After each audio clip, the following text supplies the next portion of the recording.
आप सभी का इस महत्वपूर्ण तथ्यों की सीरीज के अंदर बहुत बहुत स्वागत है। आप सभी को नमस्कार। हम राजस्थान के अपने जो चौहान वंश पढ़ रहे थे उसके अंदर हमने कल बूंदी का जो इतिहास था वो पूरा पढ़ा था। ठीक है, और उनसे संबंधित जो महत्वपूर्ण तथ्य थे वो सारे हमने पढ़ लिए थे। बूंदी रियासत से अलग हुई है कोटा रियासत। किस प्रकार हुई, किसने इसको स्वतंत्र रियासत घोषित किया, वो उस समय कौन मुगल बादशाह था, प्रथम कोटा का स्वतंत्र विधिवत शासक कौन था, उसके बारे में हमें थोड़ी बहुत जानकारी होनी चाहिए। वैसे मैंने कल आपको बताया था बूंदी के शासन शासक हुए थे, एक दिन का नाम था रतन सिंह आड़ा। क्या नाम था उनका? रतन सिंह हाड़ा। रतन सिंह हाड़ा के दो पुत्र थे, मैंने आपको बताया। एक का नाम था हरी सिंह। एक का नाम क्या था? हरी सिंह। एक का नाम था माधो सिंह। एक का नाम हरी सिंह, एक का नाम माधो सिंह। मैंने आपको बताया कि जब खुर्रम ने विद्रोह कर दिया था तो मुगल बादशाह उसमें जहांगीर थे, उनके पिता जहांगीर थे, तो जहांगीर ने रतन सिंह आड़ा को भेजा था इसके विद्रोह को दबाने के लिए, खुर्रम को पकड़ने के लिए। वो पूरी मैंने कहानी आपको बताई थी। मैंने उस समय आपको ये भी बताया था कि माधो सिंह और खुर्रम के मध्य मित्रता हो गई थी, बहुत अच्छी मित्रता हो गई थी। ठीक है, माधो सिंह ने उनकी बहुत अच्छी सेवा की जब वो उसकी गिरफ्तारी के अंदर थे। उनकी उनकी हर एक ख्वाहिशें थी वो पूरी की थी, इसलिए जो खुर्रम थे वो माधो सिंह से खुश थे।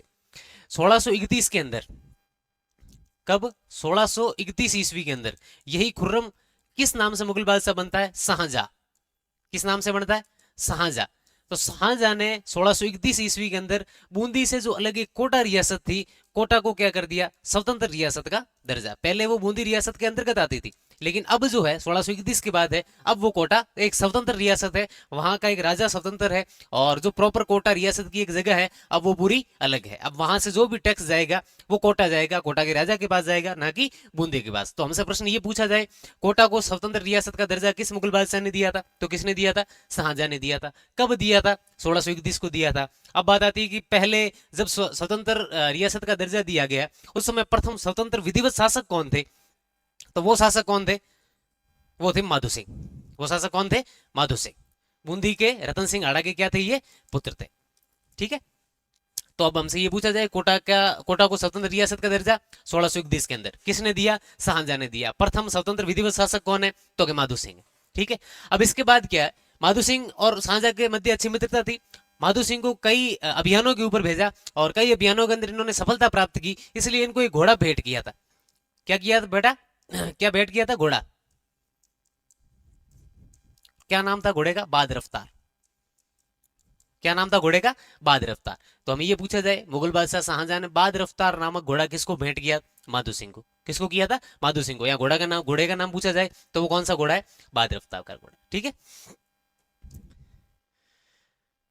बूंदी के शासक रतन सिंह के पुत्र थे। ये बूंदी के प्रथम स्वतंत्र विधिवत शासक थे। 1631 ईस्वी के अंदर शाहजहां ने कोटा को स्वतंत्र रियासत जो है घोषित कर दिया, और शाहजहां ने इनको बाद रफ्तार जो है वो क्या भेंट किया था? घोड़ा भेंट किया था। ठीक है, ये ध्यान रखना। उनके बाद शासक बनते हैं मुकुंद सिंह। कौन बनते हैं? मुकुंद सिंह। मुकुंद सिंह से संबंधित क्या ध्यान रखना है? मुकुंद सिंह से संबंधित एक तो ये ध्यान रखना है कि इन्होंने मुकुंदरा में अबली मीणी का जो महल है उसका निर्माण करवाया था। मुकुंदरा कहां पर? कोटा के अंदर ही है। तो मुकुंदरा के अंदर अबली मीणी महल का निर्माण किस शासक ने करवाया था? तो किसने करवाया था? मुकुंद सिंह ने। इसी को हाड़ौती का ताजमहल भी कहा जाता है। इसको क्या कहा जाता है? हाड़ौती का ताजमहल। राजस्थान का ताजमहल जसवंतड़ा को कहा जाता है। राजस्थान का ताजमहल किसको कहा जाता है? जसवंतड़ा को। हाड़ौती का ताजमहल किसको कहा जाता है? अबली मीणी महल को। अब अबली मीणी महल का निर्माण किसने करवाया? राजा मुकुंद सिंह ने करवाया। ठीक है, और इन्होंने गागरोन की जो मिठे साहब की दरगाह है, गागरोन का जो किला है वहां पर मिठे साहब की दरगाह है, आप जानते हो। उस दरगाह को एक गांव है खड़िया। कौन सा गांव है? खड़िया। खड़िया नामक जो गांव है वो जागीर के अंदर दिया था। किसको दिया था? मिठे साहब की दरगाह को दिया था। कहां पर ये दरगाह? गागरोन के अंदर। कई बार यही पूछा गया है कि ये जो दरगाह है ये कहां पर है, मिठे साहब की दरगाह कहां पर है? तो कई बार प्रश्न ये भी पूछा गया, ये ध्यान रखना, गागरोन के अंदर है। और यहाँ इस दरगाह को मुकुंद सिंह ने खड़िया नामक जो गांव है वो क्या दिया था? जागीर के अंदर दिया था। और मुकुंदरा के अंदर अबली मिणी महल का निर्माण है वो किसने करवाया था? तो मुकुंद सिंह ने करवाया था। दो फैक्ट ये ध्यान रखना इनसे संबंधित। इनके बाद शासक बनते हैं किशोर सिंह। कौन बनते हैं? किशोर सिंह। एक इन्होंने कोटा के अंदर किशोर सागर तालाब का क्या करवाया था? निर्माण। किशोर सिंह के ऊपर ही है। किशोर सिंह प्रथम और किशोर सिंह द्वितीय दोनों हुए थे। ठीक है, तो किशोर सागर तालाब का निर्माण है वो किशोर सिंह प्रथम ने करवाया, ये ध्यान रखना में। ठीक है, तो कोटा के अंदर किशोर सागर तालाब का निर्माण किशोर सिंह ने करवाया। इनके समय में बघेरवाल जैन व्यापारी चांदखेड़ी जैन व्यापारी ने चांदखेड़ी में भगवान आदिनाथ को समर्पित एक जैन मंदिर का क्या करवाया था? निर्माण करवाया था। यहाँ क्या पूछा जाएगा कि चांदखेड़ी के अंदर भगवान आदिनाथ को समर्पित जैन मंदिर का निर्माण किस राजा के काल में हुआ था? तो किशोर सिंह के काल के अंदर हुआ था। किसने करवाया था? तो एक बगीरवाल जैन व्यापारी ने करवाया था। ठीक है, किशोर सिंह ने पुनर्विवाह कर एक चाली या फिर छोली नाम से जाना जाता था ये कर जो है यहाँ पर लगाया था, निरूपित किया था। तो ये पूछा जाए कोटा के अंदर चाली या छोली कर या फिर पुनर्विवाह कर किस शासक ने लगाया था, तो किसने लगाया था? किशोर सिंह ने करवाया, किशोर सिंह ने लगाया। तो क्या क्या ध्यान रखना है, एक तो कोटा के अंदर किशोर सागर तालाब का क्या करवाया? निर्माण करवाया। एक इनके समय बगीरवाल जैन व्यापारी ने चांद खेड़ी के अंदर भगवान आदिनाथ को समर्पित जैन मंदिर का क्या करवाया था? निर्माण करवाया था। और किशोर सिंह ने पुनर्विवाह कर, जिसको चाली या फिर छोली कहा जाता था, वो लगाया था। तो किसने लगाया था? किशोर सिंह। इनके बाद एक शासक होते भीम सिंह। कल मैंने इनका एक बार जिक्र किया था जब हम बुद्ध सिंह पढ़ रहे थे, ठीक है। उस समय मैंने आपको बताया था 1713 ईस्वी में इन्होंने बूंदी के ऊपर क्या कर दिया था? आक्रमण कर दिया था। कहां पर किया था? बूंदी के अंदर। मुगल बादशाह उस समय कौन थे? फर्रुख सियर। वहां से एक तो बूंदी का जो राजकोष था वो लूटा, दो तोपे वहां से लेकर आए जो बूंदी के किले में थी। कौन कौन सी तोपे थी? धूल दानी और कड़क बिजली। कौन सी तोपें हैं दोनों? धूल दानी और कड़क बिजली। दोनों तोपें लेकर कहां पर आ गए? कोटा। और बूंदी का नाम बदलकर क्या कर दिया? फर्रुखाबाद। क्योंकि उस समय मुगल बादशाह कौन थे? फर्रुख सियर। फर्रुख सियर ने इनको आक्रमण करने के लिए बोला और इन्होंने वहां पर आक्रमण करके नाम क्या कर दिया? फर्रुखाबाद कर दिया। और वहां से दो तोपें लेकर आए। कौन से लेकर आए थे? धूल दानी और कड़क बिजली, ठीक है। ये वल्लभ संप्रदाय के क्या थे? अनुयायी थे। वल्लभ संप्रदाय के अनुयायी थे, मतलब भगवान कृष्ण के परम भगत थे। तो इन्होंने क्या किया? नाम चेंज कर दिए। किस किस के? स्वयं का नाम चेंज करके कर दिया कृष्णदास। स्वयं का नाम बदल कर क्या कर दिया? कृष्णदास। कोटा का नाम बदल कर दिया नंदग्राम। कोटा का नाम बदल कर क्या कर दिया? नंदग्राम। शेरगढ़ का नाम कर दिया बरसाना। शेरगढ़ कहां पर है? बाना के अंदर। और शेरगढ़ का नाम बदल कर क्या कर दिया? बरसाना। और 12 के अंदर सांवरिया जी के मंदिर का क्या करवाया था? निर्माण करवाया। एक सांवरिया सेठ का मंदिर वो चित्तौड़ के अंदर है, वो लगे। सांवरिया मंदिर एक 12 के अंदर है, इसका निर्माण किसने करवाया था? कोटा के शासक भीम सिंह ने करवाया था। तो क्या क्या ध्यान रखना है, एक तो इन्होंने 1713 के अंदर बूंदी के ऊपर क्या किया? आक्रमण किया। आक्रमण करके वहां का राजकोष लूटा, उसको लेकर आ गए। वहां से दो तोपे लेकर आए बूंदी से। कौन कौन सी तोपे लेकर आए? एक तो लेकर आए धूलदानी, एक लेकर आए कड़क बिजली। और बूंदी का नाम बदल कर क्या कर दिया? बूंदी का नाम बदल कर रख दिया फर्रुखाबाद, ठीक है। उसके बाद ये वल्लभ संप्रदाय के क्या थे? अनुयायी थे। ये पूछा जाए कोटा के कौन से शासक वल्लभ संप्रदाय के अनुयायी थे, तो कौन थे? भीम सिंह जी थे। और इतने बड़े भगत थे कि इन्होंने जो नाम थे वो चेंज कर दिए थे खुद के, कोटा के और भी आसपास की जगहें थी, तो खुद का नाम बदल कर क्या कर दिया? कृष्णदास, ठीक है। और कोटा का नाम बदल कर क्या कर दिया? नंदग्राम। शेरगढ़ का नाम बदल कर क्या कर दिया? बरसाना, ठीक है। और 12 के अंदर सांवरिया जी के मंदिर का क्या करवाया था? इन्होंने निर्माण करवाया था। ये ध्यान रखना। इनके बाद एक शासक होते हैं शत्रुशाल। कौन होते हैं? शत्रुशाल।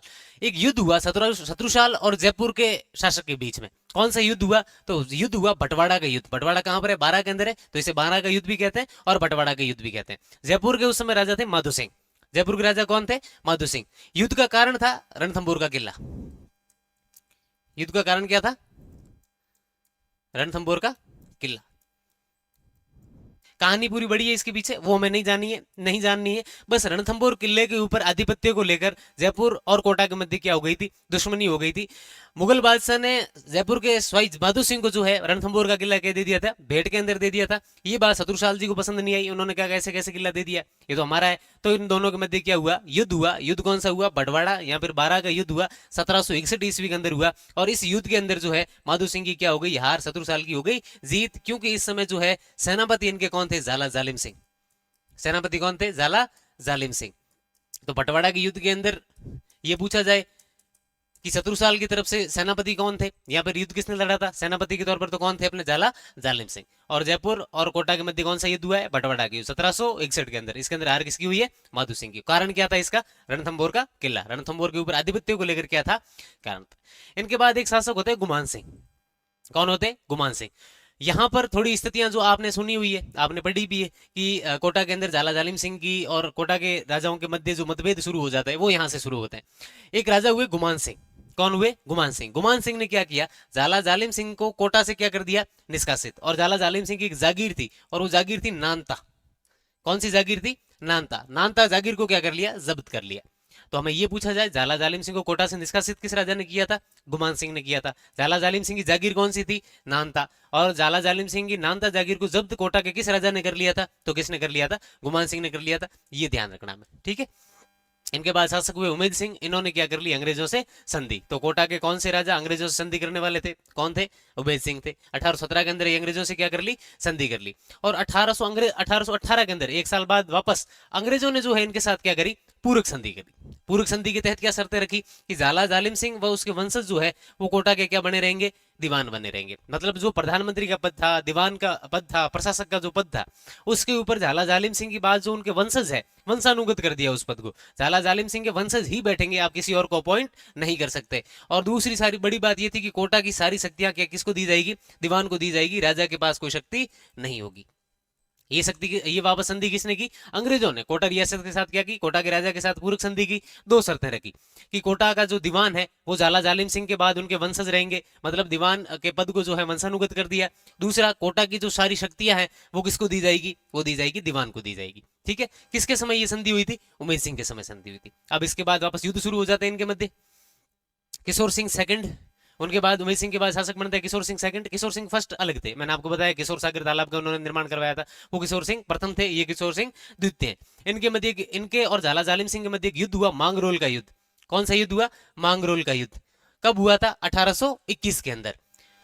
तो मांगरोल का युद्ध किन के मध्य हुआ था, किशोर सिंह सेकंड और झाला जालिम सिंह के मध्य। यहाँ तो हमें युद्ध जो है मिलान के अंदर पूछ लिया जाता है, यहाँ तो डेट पूछ लेते, ठीक है, या फिर किन किन के मध्य हुआ ये भी पूछा जा सकता है। तो मांगरोल का युद्ध 1821 के अंदर हुआ और ये युद्ध जो है किशोर सिंह और झाला जालिम सिंह के मध्य लड़ा गया और इसके अंदर झाला जालिम सिंह की क्या हो गई थी, जीत हो गई। तो मांगरोल का युद्ध कब हुआ, 1821 के अंदर। किन किन के मध्य हुआ, झाला जालिम सिंह और किशोर सिंह सेकंड के मध्य। किन किन के मध्य में हुआ, मांगरोल का युद्ध किशोर सिंह सेकंड और झाला जालिम सिंह के मध्य। किसकी हार हुई इसके अंदर, किशोर सिंह सेकंड की क्या हो गई, हार हो गई।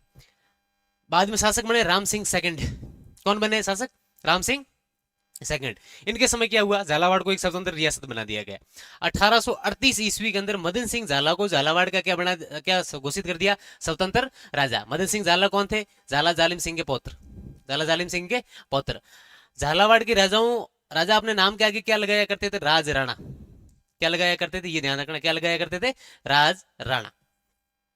तो 1838 के अंदर मदन सिंह झाला को क्या बना दिया गया, झालावाड़ का स्वतंत्र राजा घोषित कर दिया। उस समय कोटा के राजा शासक कौन है, राम सिंह सेकंड। कुछ विद्वान जो है इतिहासकार जो है उनका मानना है, ऑथेंटिक बात नहीं है, कहीं जगह लगी हुई है, कहीं जगह लिखी हुई है, कहीं जगह नहीं लिखी हुई है, लेकिन अगर पूछा जाए ध्यान रखना है, कुछ विद्वानों के अनुसार कोटा में से 17 परगने हैं, वो 17 परगने अलग करके, कोटा के जो 17 परगने थे उनको अलग करके झालावाड़ जो रियासत है उसकी क्या की गई थी, स्थापना की थी। और जो झालावाड़ है ये राजस्थान की क्या थी, अंतिम रियासत थी। राजस्थान की अंतिम रियासत कौन सी थी, झालावाड़ थी। तो राम सिंह सेकंड के समय 1838 के अंदर मदन सिंह झाला को झालावाड़ का स्वतंत्र राजा घोषित कर दिया गया। कितने परगने कोटा से अलग करके झालावाड़ की स्थापना की गई, तो 17 परगने अलग करके जो है झालावाड़ की क्या कर दी गई, स्थापना। प्रश्न ये पूछा जाए राजस्थान की अंतिम रियासत कौन सी थी, अंतिम रियासत का मतलब है अंतिम रियासत जो बनाई गई तो वो कौन सी थी, झालावाड़ थी। ठीक है, अंतिम रियासत कौन सी थी, झालावाड़ थी। इनके बाद शासक बनते हैं शत्रुसाल सेकंड। कौन बनते हैं शासक, शत्रुसाल सेकंड। इनके समय यहां पर जो है अंग्रेजों का प्रभाव बहुत ज्यादा बढ़ गया था। शत्रुसाल सेकंड के समय अंग्रेजों का प्रभाव जो है वो क्या है, बहुत ज्यादा बढ़ गया था, इन्फ्लुएंस बहुत ज्यादा बढ़ गया था। अब यहाँ पर राजा की बहुत कम चलने लग गई थी और वास्तविक जो सत्ता थी वो किसके हाथ में थी, वो थी फैजल अली के हाथ में। किसके हाथ में थी, फैजल अली के। फैजल अली को 9 तोपों की सलामी भी थी, अंग्रेजों की तरफ से कितनी तोपों की सलामी थी, 9 तोपों की सलामी का क्या था, सम्मान प्राप्त था। ठीक है, और फैजल अली को जो कोटा का है वो क्या कहा जाता है, दूसरा झाला जालिम सिंह, क्योंकि एक झाला जालिम सिंह जिनके पास शक्ति रही, पावर रही, वो कोटा के पहले झाला जालिम सिंह थे, हमने पढ़ा। और इनको दूसरा झाला जालिम सिंह इसलिए कहा जाता है क्योंकि इनके पास भी वैसी शक्तियां हो गई थी, राजा के पास ताकत नहीं है, अब ताकत किसके पास है, फैजल अली के पास है। तो फैजल अली कोटा के किस शासक के काल में फैजल अली के हाथ में वास्तविक शक्ति थी, कोटा का पूरा वास्तविक प्रशासन उनके हाथ में था, तो किसके काल में, शत्रुसाल सेकंड के। अंग्रेजों ने जो है इनको 9 तोपों की सलामी दे रखी थी फैजल अली को, और फैजल अली को जो है कोटा का क्या कहा जाता है, दूसरा झाला जालिम सिंह। कोटा रियासत से संबंधित जो अपने महत्वपूर्ण तथ्य थे वो सारे अपन ने पढ़ ली। ठीक है, अगली क्लास के अंदर अपन सिरोही का इतिहास देख लेंगे, सिरोही से संबंधित जो अपने महत्वपूर्ण तथ्य हैं वो पढ़ लेंगे। तब तक के लिए बहुत बहुत धन्यवाद, नमस्कार।